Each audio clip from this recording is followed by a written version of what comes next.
privacy advocates celebrated a small victory this weekend after 3 key provisions of the USA Patriot Act expired before Congress could renew them. These provisions included Section 215, which the National Security Agency used as legal justification for sweeping up the phone and business records of the public, and it included what are colloquially referred to as the lone wolf provision and the roving wiretap provision.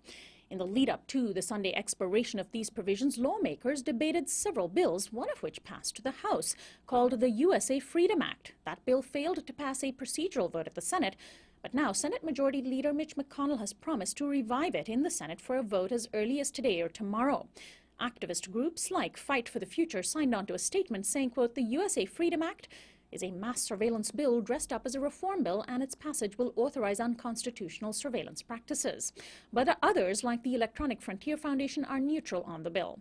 The political drama played out on Capitol Hill 2 years after whistleblower Edward Snowden alerted the public to the once secret program of surveillance. The Justice Department will likely help to craft a legal justification for the temporary lapse in legal authority to spy. We turn now to Kirk Wiebe. He is a former National Security Agency whistleblower who worked at the agency for 36 years before he retired in 2001. And along with fellow NSA whistleblower William Binney, he made several key public disclosures regarding the NSA's massive surveillance program. Welcome to Uprising, Kirk.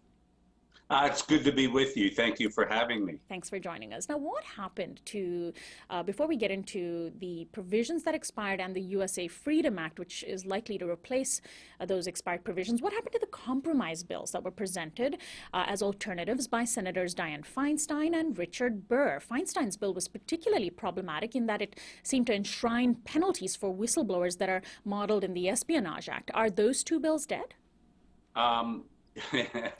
Nothing's ever dead. Just other chapters. We'll have to see how this whole thing evolves. But the Feinstein bill was particularly pointy, as you note, against whistleblowing. And it's not the first time that's happened. It seems that people who are destined to leave the Senate are the ones given the task of presenting the more controversial and what I would call mean-spirited or nasty legislation designed to squelch free speech in the United States. The last time it happened, I believe it was Senator Kyle of Arizona who offered legislation, and it almost passed, to give authority to intelligence agency heads, directors of those agencies, the power to deny even retired intelligence workers their government pensions. And they would be able to do that with their own power, just as a single person. It wouldn't have to go through any review body or anything.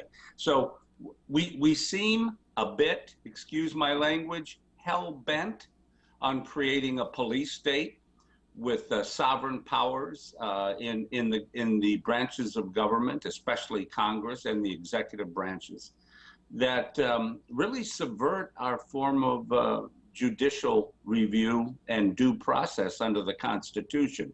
It's a dangerous trend, even though it didn't pass.